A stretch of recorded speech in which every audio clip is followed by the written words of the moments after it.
ăn chia sẻ thà po cha bong của bóng dương xong ăn mà đây dương cắt máu hay mà đây muối tôi dương cắt phải tùy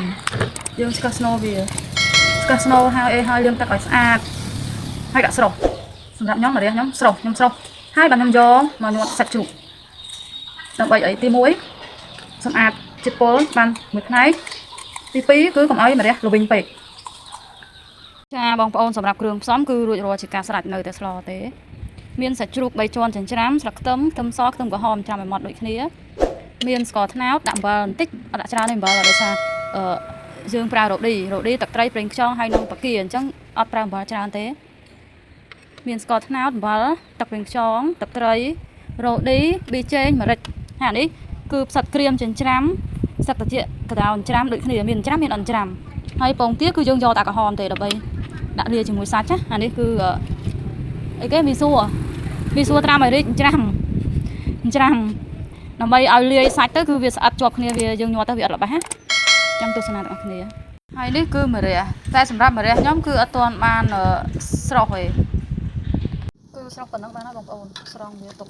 ឲ្យត្រជាក់ហើយចាំយើងញាត់សាច់ជ្រូកស្អាតម្ដងទៀតចាប់ផ្ដើមប្រឡាក់សាច់បងប្អូនសាច់ជ្រូកមកទឹកខ្ទឹមក្រហមខ្ទឹមសប៊ីចេងម្រេចរ៉ូឌីដាក់ចូលគ្នាទឹកត្រីមកដាក់ពីរ៉េប្រេងខ្យងមកដាក់ពីរ៉េដូចគ្នាស្ករបងប្អូនស្ករមកចង់ដាក់ពីរ៉េជាមួយអំបិលបន្តិច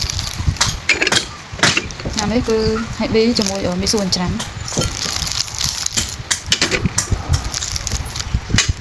អត់ផ្លិចគឺពងទាយកតែក្រហមទេសម្រាប់អានេះគឺផ្សិតព្រាមច្រាំជាមួយសឹកត្រជាដល់ចូលគ្នា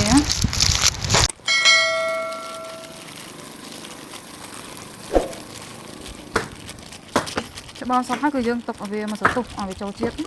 បានយើងញាត់ជាមួយម្រះអូខេបងប្អូនឥឡូវម្រះយើងគឺថាត្រជាហើយអញ្ចឹងយើងចាប់ដើមញាត់វិញណាបងប្អូនហើយយើងរៀងអនាម័យទៅទោះបីជាយើងហូបខ្លួនឯងក៏ដោយ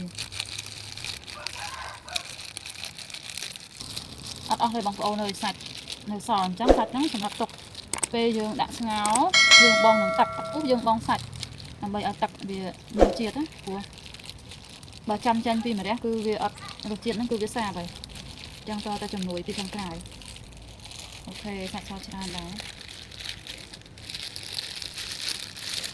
ពុះឲ្យបងប្អូនអញ្ចឹងយើងបងម្រះ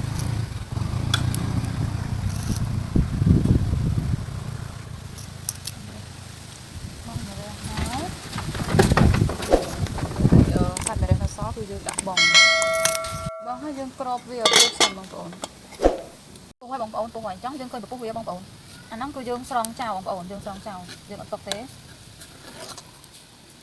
យើងទុកវាឲ្យពុះឲ្យឆ្អិនបន្លែរួយមិនដល់រួយពេកទេឲ្យឆ្អិនបន្លែហើយយើងភ្លក់មើលរសជាតិមកល្មមដែលយើងពេញចិត្តយើងត្រូវថែមទឹកត្រីឬមួយក៏ថែមអីគឺថែមតែសម្រាប់ខ្ញុំទូទៅគឺដល់មកថែមតែទឹកត្រីបន្តិចគឺអូខេហើយអញ្ចឹងយើងទុកវាឲ្យវាឆ្អិនបន្លែ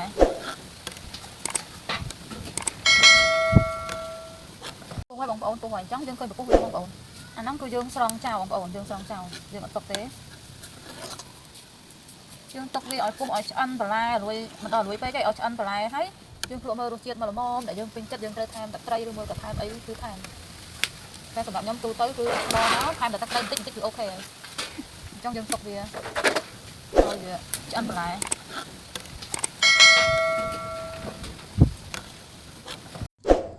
ឆ្អិនជាស្ថាព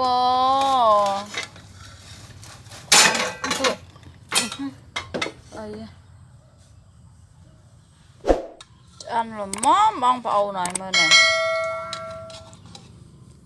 ចាំភ្លក់ទាំងអស់គ្នាតើរសជាតិហ្នឹងវាឆ្ងាញ់ទទួលយកបានអត់អរគុណ